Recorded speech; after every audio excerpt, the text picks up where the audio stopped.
बिस्मिल्लाहिर्रहमानिर्रहीम। अस्सलाम वालेकुम। Welcome back to my channel educational tips. कैसे हैं आप सब? आई होप सो आप सब बच्चे बिल्कुल ठीक ठाक होंगे। स्टूडेंट्स, आज ही हम लोग एक नया लेसन स्टार्ट कर रहे हैं। वो है लेसन नंबर 10 कॉन्स्टिट्यूशन। यानी कि आज हम कॉन्स्टिट्यूशन के बारे में बात करते हैं। सबसे पहले हमारे पास टॉपिक भी कॉन्स्टिट्यूशन के बारे में है। कॉन्स्टिट्यूशन का मतलब होता है किसके आइन। क्या मतलब है कॉन्स्टिट्यूशन का? आइन। आइन किसी भी रियासत का ढांचा या नक्शा होता है। आइन हमें ये भी बताता है कि कौन कौन से दायरे किस किस तरह चलाएंगे, और आइन हमें ये भी बताता है कि दायरे में किस तरह के लोग भर्ती किए जाएंगे, यानी किस तरह के लोग उसके अंदर आएंगे, कौन कौन किस तरह के लोग काम करेंगे, उनकी क्वालिफिकेशन क्या होनी चाहिए, वगैरह वगैरह। आइन दरअसल एक कानून होता है। आइन एक आम कानून नहीं होता और ना ही इससे बार बार तब्दील किया जा सकता है। जब पाकिस्तान वजूद में आया तो बहुत ज़्यादा मसाइल थे, और उनमें से एक मसला आइन साजी भी था। पाकिस्तान में आइन साजी का आगाज़ 1956 में हुआ, यानी कि पाकिस्तान में आइन 1956 में बना। फिर एक और आइन बना जो कि 1962 में बनाया गया था। अब दो आइन बन चुके थे, लेकिन मुख्तलिफ वजूहात की बिना पर ये दोनों आइन ख़त्म कर दिए गए। फिर 1973 को पाकिस्तान का आइन बन गया। जो 1973 का जो आइन है वो कायम है, लेकिन उसके अंदर वक्त के साथ साथ मुख्तलिफ तरह की अरदोबदल हो चुकी है।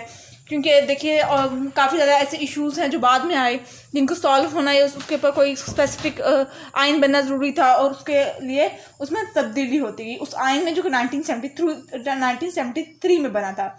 अब सिर्फ पाकिस्तान हुकूमत ही नहीं बल्कि तमाम ममालिक की हुकूमतें इस आइन के गिर्द घूम रही हैं। यानी कि हर ममालिक की अलग अलग आइन है, कुछ अलग अलग आइन्स होते हैं। अब हमें आइन की ज़रूरत क्यों पड़ी? आवाम को एक कम्युनिटी में जो बुनियादी ज़रूरियात हैं वो रोटी, कपड़ा, मकान के साथ साथ उसकी पहचान, उसकी इम्पोर्टेंस होती है। हमें अगर कोई इम्पोर्टेंस ना दे रहा हो तो हमें बुरा लगता है कि हमें क्यों नहीं इम्पोर्टेंस मिल रही। अब इस सब के लिए हमने अपनी ताकत एक ऐसे बंदे को दे दी है, एक ऐसे बंदे के हम लोगों ने दे दी है कि वो हमारे राइट्स को, हमारे बुनियादी ज़रूरियात को पूरा करता है। उसके पास जो पावर है ना, वो किसको दी है? यानी कि मैंने अपने जो मेरे पास जो पावर होनी चाहिए थी वो मैंने किसी और बंदे को दे दी है, ताकि वो मेरे बारे में दुरुस्त फैसला करे, या मुझे मेरी कम्युनिटी के अंदर, मेरी सोसाइटी के अंदर मुझे एक मेरा हकूक दिला सके, मेरा हक दिला सके। अब इसकी मिसाल एक बहुत कॉमन है। ट्रैफिक पुलिस की एग्जाम्पल ले लेते हैं। हम जब ड्राइव कर रहे हो रोड पर, ठीक है, हमें कोई आम सा शख्स हमारी कार को रोक ले और कहे अपने डॉक्यूमेंट्स दिखाओ।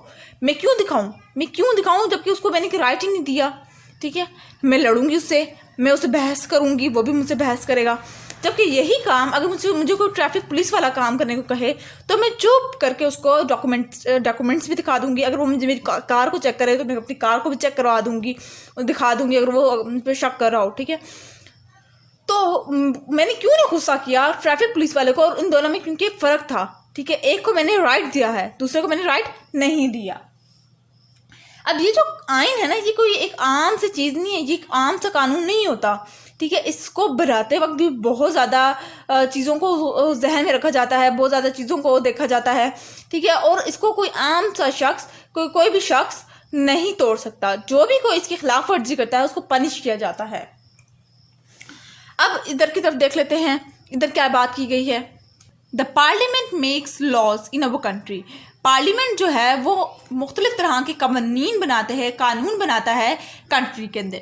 Do you know what gives the parliament powers to the law? क्या आपको पता है किसने ये राइट दिया है पार्लियामेंट को कि वो लॉ बना सके? It is the constitution. ये एक आइन है that create the parliament and give the law making power. ये आइन है, ये वो ऐसा आइन था या है जो कि जिसने पार्लियामेंट को ये राइट दिया कि वो लॉ बना सके। Constitution is a system of a law and basic principle that a country is governed bye. Constitution is the supreme law of a country. ये बहुत बड़ा लॉ होता है। All other law originate from it. जितने भी कानून हैं, ठीक है, वो इस आइन से निकल के आते हैं। Constitution lay down rules for government to work. ये जो जितने भी बड़े बड़े इक़्तिदार, बड़ी बड़ी ताकतें होती हैं, जितनी बड़ी बड़ी पार्टीज़ हैं, इन सब को चेक एंड बैलेंस करने के लिए कि आया ये लोग हमारे लिए सही काम कर रहे हैं, हमारे लिए काम कर रहे हैं, ये इस वजह से कॉन्स्टिट्यूशन बनाई गई, ये आइन इस वजह से बनाई गई ताकि जिनके पास ताकतें हैं इनको चेक एंड बैलेंस किया जा सके। It creates the high court and the supreme court in a country. इसकी वजह से हाई कोर्ट और सुप्रीम कोर्ट बनाई गई है जहाँ पर जो करप्ट लोग होते हैं वहाँ उनको पनिश किया जाता है। Constitution also states people right and duties. वो ये लोगों को उनके राइट्स भी देती है, उनकी ड्यूटीज़ भी बताती है। अब नेक्स्ट पेज पे आ जाइए, राइट्स ऑफ द सिटीजन। एक शहरी के क्या क्या राइट्स हैं, उसको क्या क्या उसके बुनियादी हकूक़ हैं जो कि उसको मिलने चाहिए। इन 1973 कॉन्स्टिट्यूशन 1973 की कॉन्स्टिट्यूशन के मुताबिक 1973 के आइन के मुताबिक लिस्ट ऑफ की rights, some of the rights are given below. ये कुछ राइट्स हैं जो कि 1973 की आइन के अंदर लिख दिए गए थे। Right for freedom of movement, एक शहरी कहीं पे भी जा सकता है। Right to freedom of speech, कुछ भी बोल सकता है। राइट टू ऑन प्रॉपर्टी, उसकी अपनी कोई जायदाद हो सकती है, अपनी कोई प्रॉपर्टी हो सकती है, अपनी कोई ज़मीन हो सकती है जिसमें उसका बहुत बड़ा हक है। Right to freedom of trade, business and profession, वो ट्रेडिंग या बिजनेस के प्रोफेशन या किसी भी तरह के काम में उसको आज़ादी है। Right to be treated with equality, उसको बराबरी के साथ ट्रीट किया जाए, ये भी उसका एक बहुत बुनियादी हकूक़ है। Right to be dealt with according to the law, अपनी ज़िंदगी को अब लॉ के मुताबिक गुजारने का भी उसको राइट है। Right to security of life, उसको एक शहरी होने के नाते उसके लाइफ को सिक्योर होना चाहिए।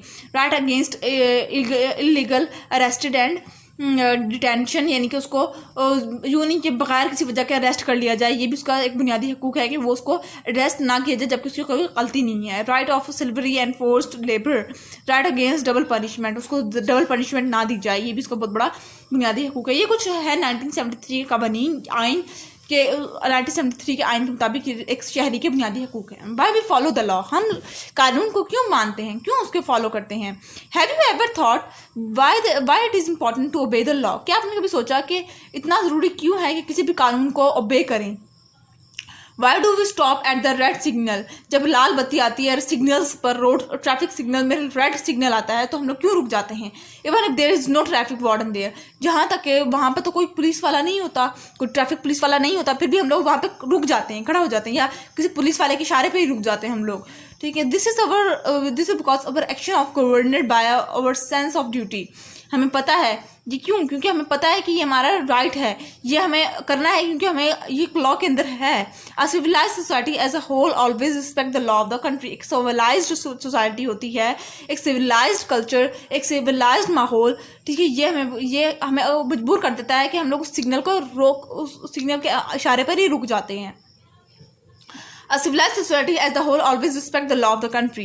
एक civilized society हमेशा लॉ जो जितने कंट्री के कानून कवानीन होते हैं उसको obey करती है।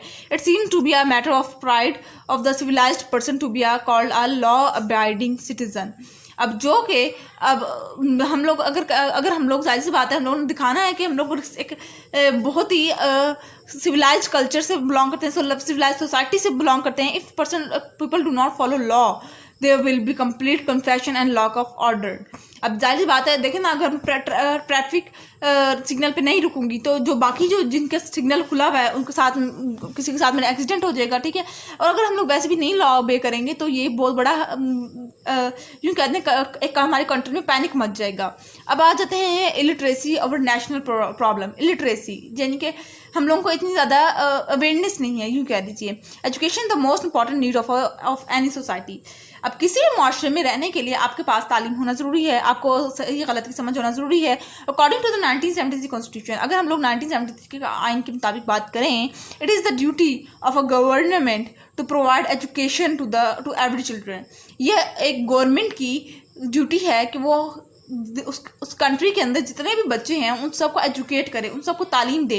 On September 26, 1947 Quaid-e-Azam Mohammad Ali Jinnah said education in the matter of life and death for Pakistan.